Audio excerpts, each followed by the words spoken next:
Papa and Silver, 2 Gregs, 3 Mikes, with Mike Silver. And just like everybody else today. How's the voice, Michael? You know, it's holding up. Whoa, okay. it's pretty good. It's pretty good. This is the most boring Super Bowl week in Silver history. You should should not have a voice by Thursday. It's only Thursday. No, normally by Monday at noon you don't have a voice here. This You're is being a brought to good boy? I've actually been okay. I had Greg's mom in town last night, so that helped. Oh, great. All right, moving on. This is brought to you by C's Candies. Bring out the good stuff. We got to do an activity, bro.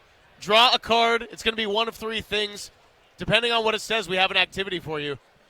It says trivia. Oh, great. Okay. You got multiple choice here. There you go. C's has 5 year-round lollipop flavors. Which 2 NFL teams have 5 Super Bowl wins? A, the Kansas City Chiefs and the Green Bay Packers. B, the New England Patriots and the Pittsburgh Steelers. And C, wink, wink, wink, the Dallas Cowboys and San Francisco 49ers. Well, And stuck on 5 for 3 decades. it could be 8. I mean, it's so close to 8. That's the thing. Listen, it's obviously C, but I want to taste some candy. I don't want to do trivia. I want to eat. Well, you know what? They just gave me the milk peanut butter footballs. So this is kind of like a Reese's peanut Those butter are so cup. good right in front Here, of you. I'm going to pop one right here. This one looks amazing, though. I'm ruling that. I'm a long-time C's fan. All right, so I do have to ask you a question as it relates to this game. 10 years ago, Super Bowl was also in Santa Clara. A lot of momentum around the Carolina Panthers, who were 15-1. I saw you on that Saturday at a Cal basketball game, and I said, hey, who's winning tomorrow? Pretty quickly, you just go, Denver. Are we sleeping on New England and their defense in the same way that we were the Broncos 10 years ago? No, that was the Texans, and they blew it. I see what you're saying, and I did say that. I did think Denver was better, and they were because of their defense. But I think the best team in the AFC on paper was the Texans when the season ended, and that defense. Except for the quarterback. Well, and what happened was that defense went into New England and was going to win that game unless the quarterback just soiled himself. And C.J. Stroud, I mean, if he had just played okay, I think they would have won and had a real shot in Denver. So, yeah, I mean, I see what you're saying. This is how I feel on the Patriots. On one hand, and I have a big story out on Mike Vrabel today. I hope people get a chance to read. We went out to dinner. We talked a lot about his This past. week? Yeah. Wow. At The Athletic. The opening anecdote of the story, by the way, I think people will love because it's Mike Vrabel nervously on draft night coming out of Ohio State 29 years ago. Late in the first round, gets a call from the Detroit Lions, who pick early in the second round.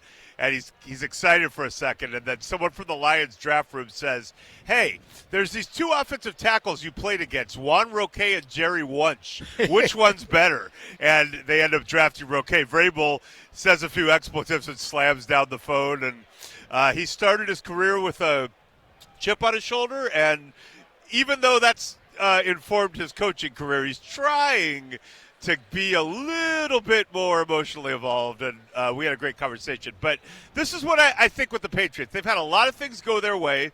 The schedule hasn't been tough. They've had Lamar Jackson go out against them. And then even in the playoffs, it's like they beat the Chargers really convincingly, but it's like they got C.J. Stroud. Now, they had something to do with that, but C.J. Stroud played terribly, and then they got Jared Stidham in the snow. So on paper, you go, yeah, this is where they're going to kind of be exposed as not Super Bowl worthy, but I'm starting to confront the fact that maybe they've done some of this too.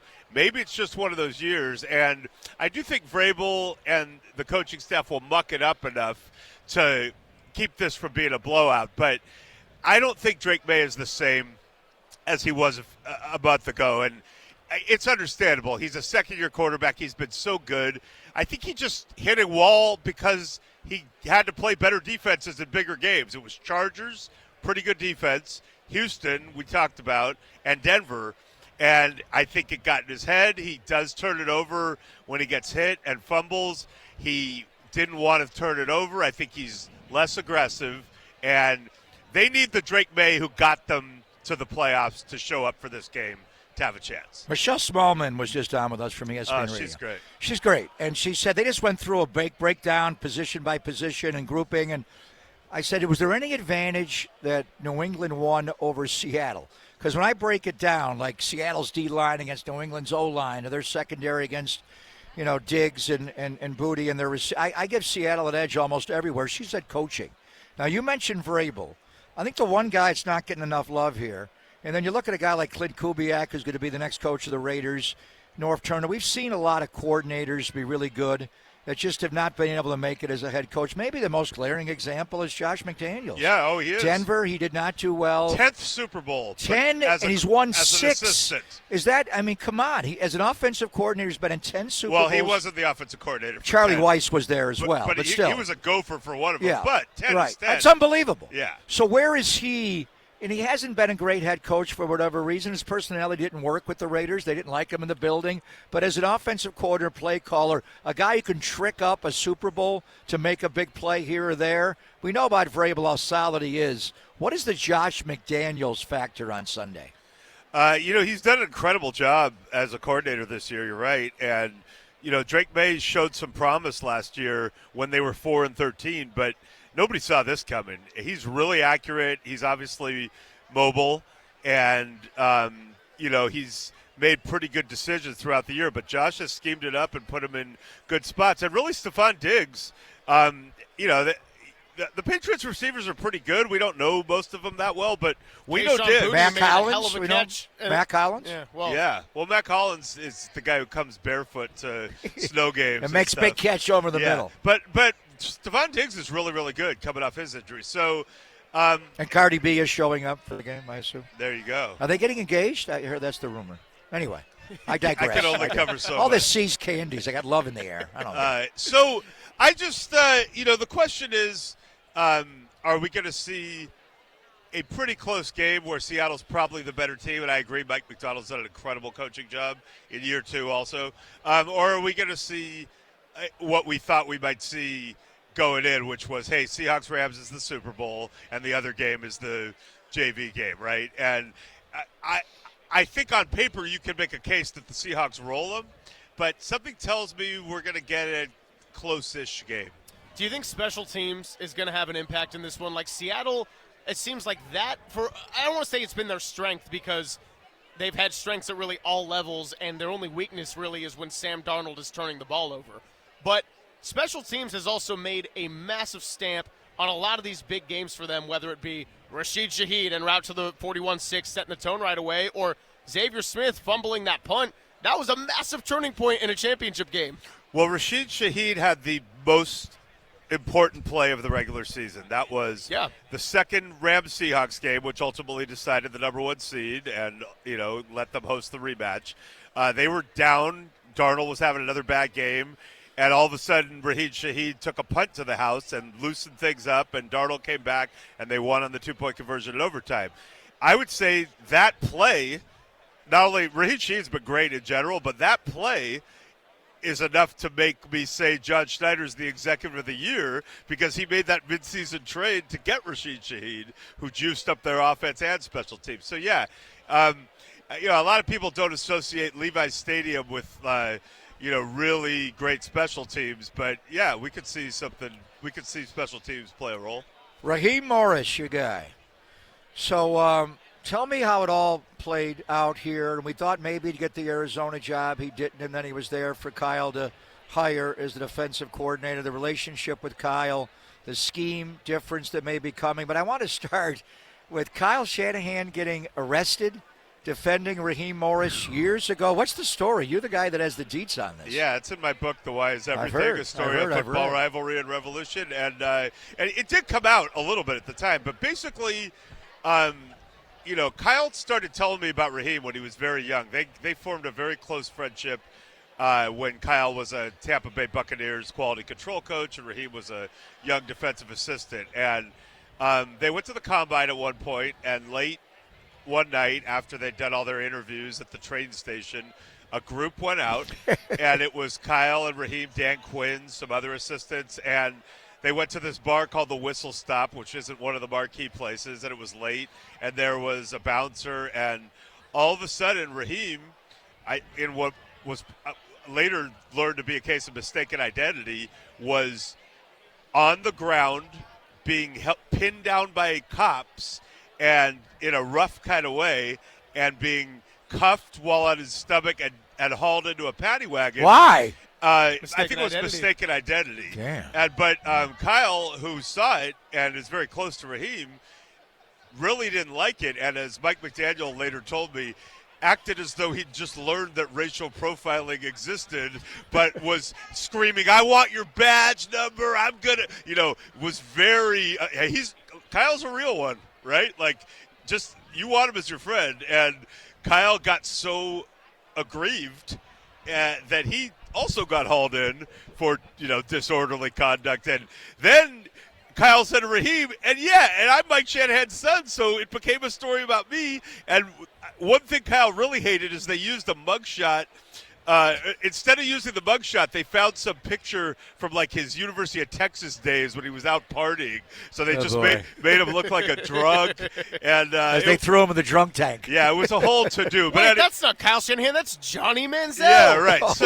So listen, He's later coach. I would just say, he's a real one, and he and Raheem are very close. And that's why I didn't think this would be like either they're going to do it or they're not. That's just two close friends deciding. And I'm glad they decided yes. And I think you could say, well, aren't they just going to be in this situation again because Raheem's so good and he's going to get another head coaching job? And maybe, and I hope so. But, I don't think you worry about that and live in fear. I think you get the best guy. And I asked Raheem one time about coming to the Rams and running the Staley-Fangio scheme, which wasn't his scheme. And Raheem's answer was, scheme is scheme. In other words, whatever. I can run any scheme. It's just about philosophy and how you really coach your guys. So you don't think he's going to have the Niners go into a 3-4 defense this year? I think whatever he and Kyle talked about when they were like, hey, should we do this, is what they'll do. But I don't know why you would change the scheme when you've got, people who built around it. I mean, Kasarik, it seems to me you could tweak it and do some things. And Raheem in that Super Bowl against the Bengals made a really important adjustment in the second half that helped spur that victory. He went to a 5-man front, which created one-on-one matchups. Niners did a lot of 5-man fronts this year. Yeah. The Mars front, they call That'll it. fit right in with what Raheem did in that Super Bowl, and it was a huge strategic play. And Aaron Donald, of course, ends up making the pivotal quarterback hit, and that was out of a 5-man front. It just created better matchups. All right, well, we appreciate you. It was about the shortest hit we're ever going to have with the three of us because we're all insane talkers. But last thing I'll leave you with, get your Latvian on, dude. Kristaps Porzingis. Get your Latvia ready to go. Hey, man, when's the deadline? Is it over yet? No. 15 minutes and 35 seconds. I'm still waiting for that. Ivica Subats got traded Ooh. to the Pacers from the Boston Celtics. I'm still waiting to hear Giannis for 2 1s and Guy Santos. It's happening. They're Brazilian. All We right. can't give All him right. up. All Are we right. going to see you in Australia? 49ers Rams season openers in Melbourne. You heard this? Man, first of all, I'm going to have to get a first-class ticket if I'm going to that game. That's a long way to go. We'll stash for my you on the old charter. body. You can sleep on I'm just going to get packed in Tim Ryan's suitcase, I think. He'll bring an extra. He packs light. He'll bring you one. I just would be curious to see the water go down the drain the opposite way in the other hemisphere. That would be. I'd just sit there tripping out on that way. I can't believe it's you with this strong voice on a Thursday It's of the amazing. Super Bowl. This may be the last First time ever that you've Uh, had this kind of vocal cords? No, because all those years I did TV, I had to take prednisone so I could sound a little better. Jesus. I haven't taken any prednisone having yet. a home game changes the itinerary. Of the I Super want to Bowl, right? be in the prednisone, but alas, I think my prednisone days are done. All right, well, sadly. hey, take more C's candies, and I'll see you Love around this a one. bunch all day long.